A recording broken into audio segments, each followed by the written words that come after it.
نحمدہ و نصلی علی رسولہ الکریم بسم اللہ الرحمن الرحیم۔ کہتے ہیں کہ اللہ تعالیٰ اپنی نعمتیں نواز کر کسی کو آزماتا ہے اور کسی سے نعمتیں لے کر۔ ایک ایسی ہستی جو کہ صبر و استقامت کی مثال اور شکر خداوند کا نمونہ ہے، وہ ہستی جس کو رب نے بے شمار نعمتوں سے نوازا، گھر بار، بیٹے بیٹیاں، مال و دولت، بہت سارے مویشی، کاروبار، نوکر چاکر اور ہر طرح کی سہولت۔ پھر جب اللہ تعالیٰ نے انہیں آزمانا چاہا کہ میرا پسندیدہ بندہ جو کہ ان نعمتوں کے ساتھ ہر وقت میری یاد میں رہتا ہے، ان کے نہ ہونے پر بھی میری بندگی کا حق ادا کر کے آنے والے لوگوں کے لیے صبر کی مثال بن جائے، تو اللہ تعالیٰ نے ان کو ہر اس چیز سے محروم کر دیا جو کہ ان کے پاس تھی۔ یہ ہیں حضرت ایوب علیہ السلام۔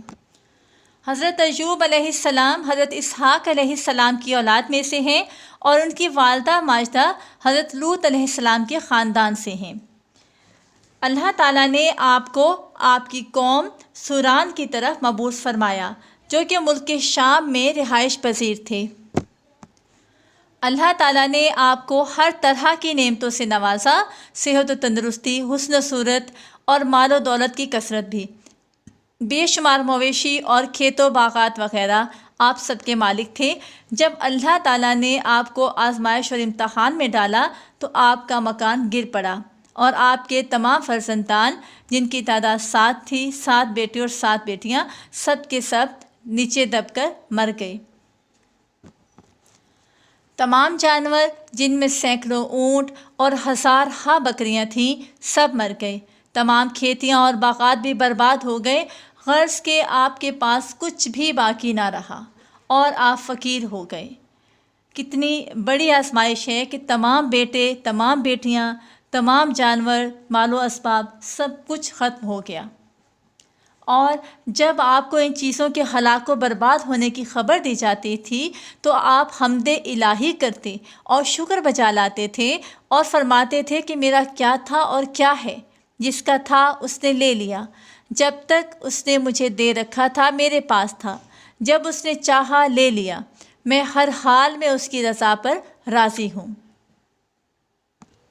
ان تمام آزمائشوں کے بعد ایک اور بڑی آزمائش وہ یہ تھی کہ آپ بیمار ہو گئے۔ بیماری اس قدر شدید تھی کہ آپ اٹھ بیٹھ بھی نہیں سکتے تھے۔ آپ کے جسم مبارک پر بڑے بڑے آبلے پڑ گئے اور آپ کے جسم کا گوشت بھی گل کر گرنے لگا۔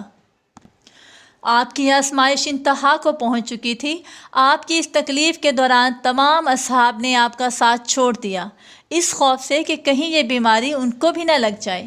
سوائے 2 لوگوں کے سب ساتھی آپ کا ساتھ چھوڑ گئے، اور وہ 2 ساتھی جنہوں نے آپ کا ساتھ نہ چھوڑا تھا وہ بھی فاصلے سے آپ سے بات کرتے تھے۔ ان حالات میں آپ کی وفادار بیوی جن کا نام رحمت بنت افراہیم تھا اور جو حضرت یوسف علیہ السلام کی پوتی تھیں، وہ آپ کی لگاتار خدمت کرتی رہیں، ہر طرح سے آپ کا خیال رکھا۔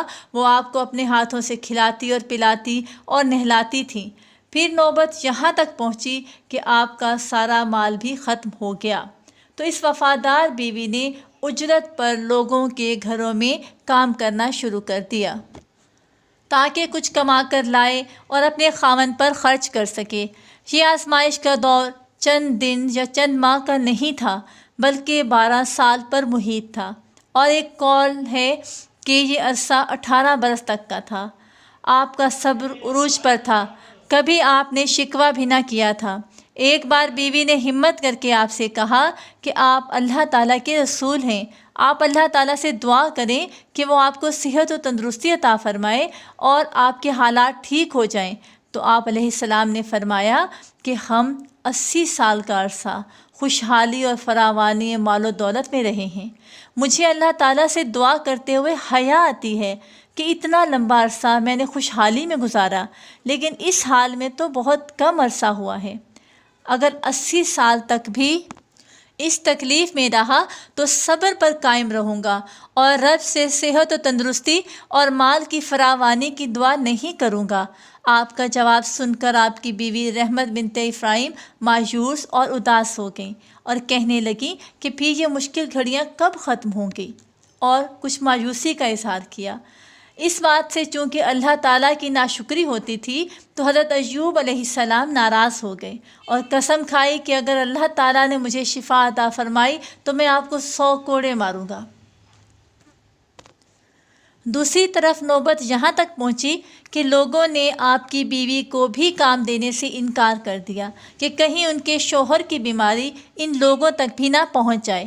اس پر حضرت ایوب علیہ السلام نے فرمایا، سورۃ الانبیاء آیت نمبر 83 میں ہے، اور وہ وقت یاد کریں جب ایوب علیہ السلام نے اپنے رب کو پکارا کہ اے اللہ تعالیٰ، مجھے آزمائش نے آ گھیرا ہے اور تو سب مہربانوں سے بڑھ کر رحم کرنے والا ہے۔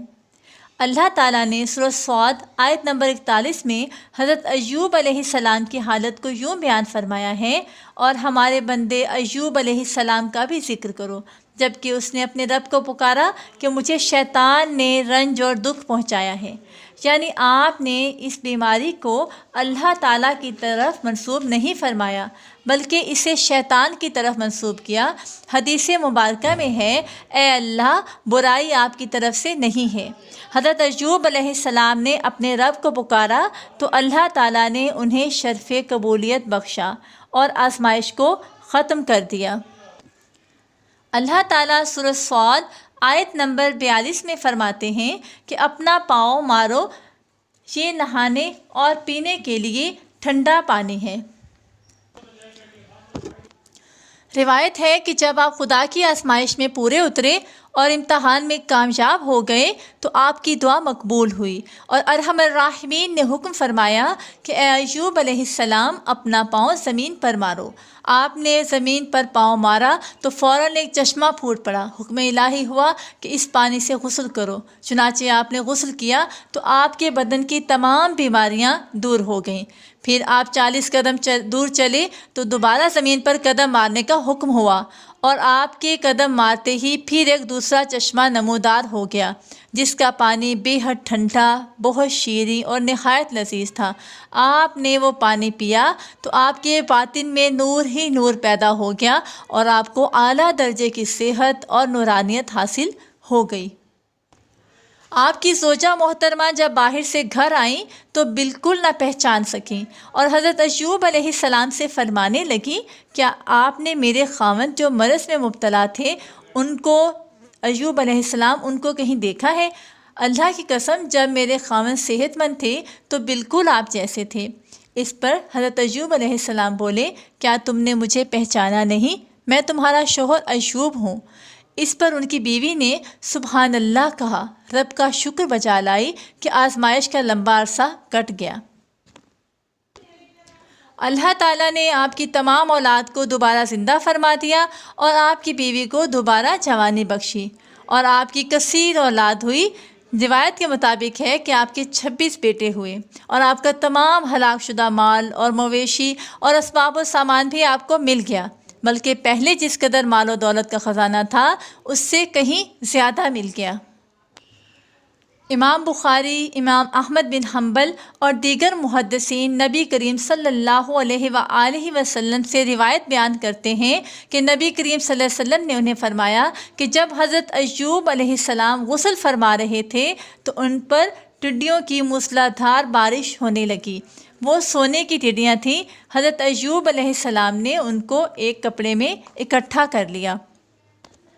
اللہ تعالیٰ نے حضرت ایوب علیہ السلام کی اہلیہ جو کہ اس امتحان میں آپ کے ساتھ شریک تھیں ان پر بھی نرمی فرمائی، اور حکم ہوا کہ اے ایوب علیہ السلام، اپنے ہاتھ میں 100 تنکے اکٹھے کر کے اس کی ایک جھاڑو بناؤ اور ایک بار اپنی اہلیہ کو مارو تو آپ کی قسم پوری ہو جائے گی جو کہ 100 کوڑے مارنے کی تھی۔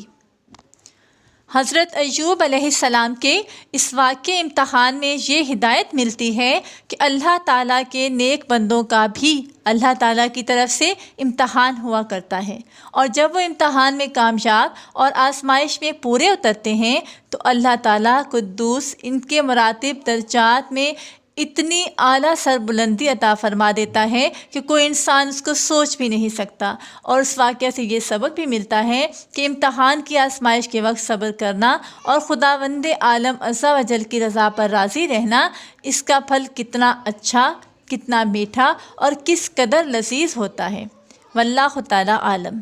اگر آپ کو یہ معلومات اچھی لگی ہوں اور آپ نے ہمارا چینل ابھی تک سبسکرائب نہیں کیا تو برائے مہربانی اس کو سبسکرائب کر لیں اور بیل آئیکن بھی دبا دیں تاکہ نیکسٹ بننے والی ویڈیو آپ تک